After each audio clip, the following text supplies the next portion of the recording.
Hi, this is Craig from the Everyday Makers. I've got a little quick one for you, just kind of a little talk it out. Not really a project, not really a tool tip, anything like that. Just kind of a little communication. So let's get down to it real quick here.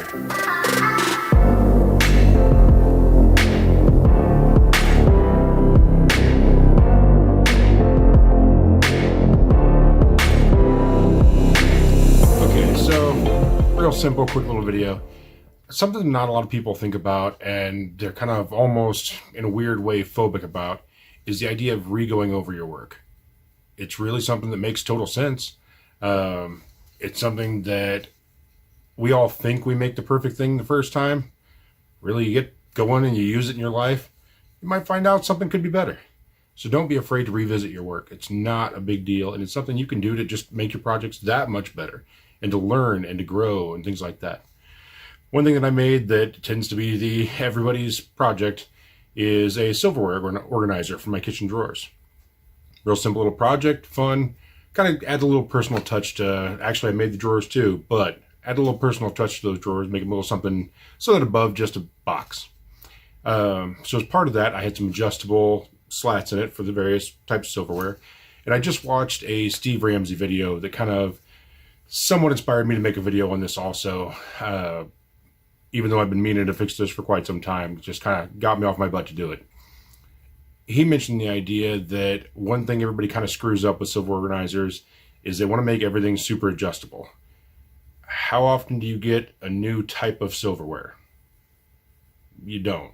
I mean, like, whatever you have is probably what you're going to have. Knives, forks, spoons, I mean, like, simple stuff. God forbid, like, make an extra slot. Really, like, do you need to change the width of your fork section? Probably not. So it's something that don't overcomplicate things that don't need to be overcomplicated. But then again, also, I don't feel the need to scrap. Mine of course, is adjustable because that's what you got to do for that magic silverware it's going to show up. But I don't feel the need to scrap the whole thing. But I can just improve what I've done, make it a little bit different, fix some things that weren't quite the way that I'd hoped. Simple little quick fix. I got about a half hour total time in this, real easy. So the whole thing is done with poplar slats. Just real, it looks nice in the drawer. It's the same, the drawer's made of poplar also, so it all matches. And then the classic grooves, slats fit in the grooves. Cool.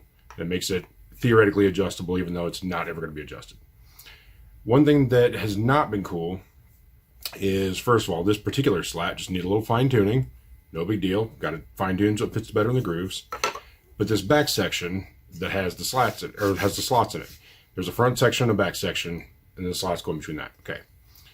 This, every time you close the drawer, flexed just enough because it's so thin at each of these that sometimes it would pop out the slats. So they would go in and the whole thing would pop out and it would kick to the side just a little bit. Just kind of an annoying thing. It's something that in the beginning of it, having no real experience making a drawer organizer, I really hadn't thought about. Something that now that I've seen it, now that I've used it, it just needed a little bit of reworking. So I just added a little piece. You can kind of barely even see it there. Just added a little tiny support on the back. It'll sit at the bottom, so you won't see it from the top, so it'll still look thin and sleek from the top. Just gives it a little more rigidity. Something like that. Easy fix. Took me almost no time at all to make that happen. Should solve the problem. And if it doesn't, I'll revisit it yet again. The other thing, knife drawer. This will solve my whole life. The knives had a real bad habit, since they lay flat, of being able to kind of work their way under that back support.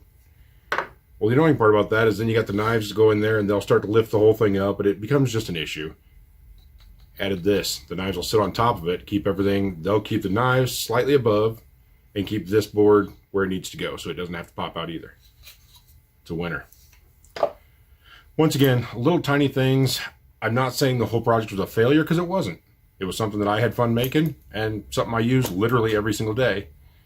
It just needed a little fine tuning. And now that I've experienced it, now that I've known what works, what doesn't, I can make an educated fine tuning rather than just hoping that immediately I know everything there is to know right off the bat. Don't be afraid to revisit your work. It's not a failure thing, it's a growing thing. Learn from it. Do little tweaks that make it better for you. Adam Savage's videos are very, very popular. That guy, about every third video, is rebuilding something that he built before. Learn from that. Like, grow.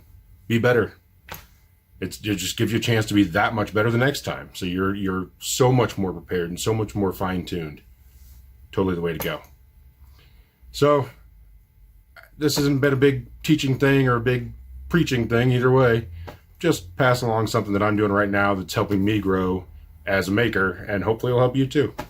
So just, if you needed that kick of advice and that inspiration, let this be that. Go through, revisit some projects that you've just had that little thing that just wasn't quite perfect. Use this to make it perfect. Do it. Thank you. Don't forget, like, subscribe. We appreciate you.